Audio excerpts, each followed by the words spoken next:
Proverbe chapitre 3. Mon fils, n'oublie pas mes enseignements, et que ton cœur garde mes préceptes, car ils prolongeront les jours et les années de ta vie, et ils augmenteront ta paix. Que la volonté et la fidélité ne t'abandonnent pas. Lis-les à ton cou, écris-les sur la table de ton cœur. Tu acquerras ainsi de la grâce et une raison saine aux yeux de Dieu et des hommes. Confie-toi en l'Éternel de tout ton cœur et ne t'appuie pas sur ta sagesse. Reconnais-le dans toutes tes voies et il aplanira tes sentiers. Ne sois point sage à tes propres yeux.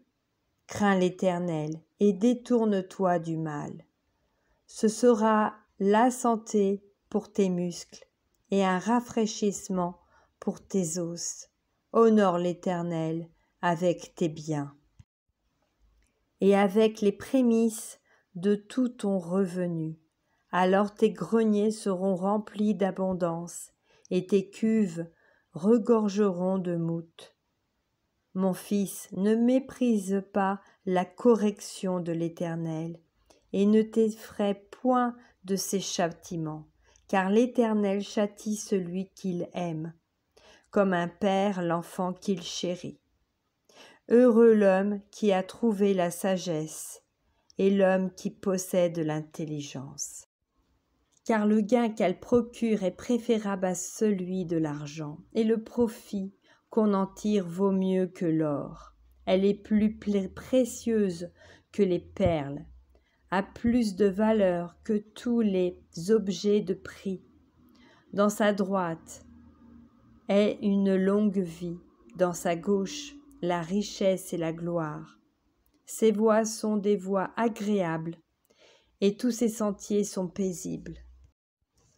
Elle est un arbre de vie pour ceux qui la saisissent, et ceux qui la possèdent sont heureux. C'est par la sagesse que l'Éternel a fondé la terre. C'est par l'intelligence qu'il a affermi les cieux. C'est par sa science que les abîmes se sont ouverts et que les nuages distillent la rosée. Mon fils, que ces enseignements ne s'éloignent pas de tes yeux. Garde la sagesse et la réflexion. Elles seront la vie de ton âme et l'ornement de ton cou. Alors tu marcheras avec assurance dans ton chemin, et ton pied ne heurtera pas. Si tu te couches, tu seras sans crainte, et quand tu seras couché, ton sommeil sera doux.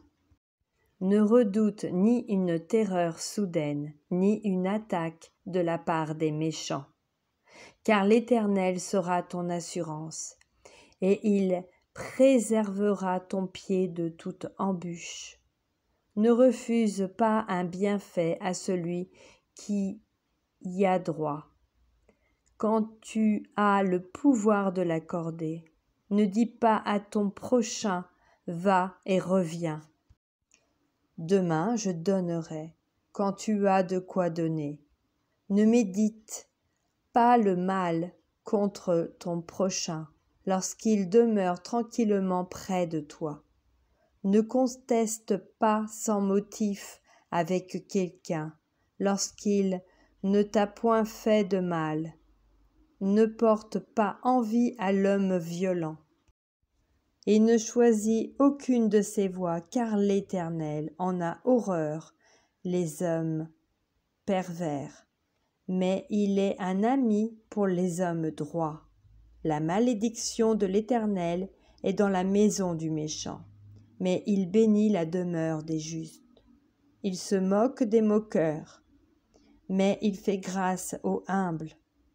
Les sages hériteront la gloire, mais les insensés ont la honte en partage.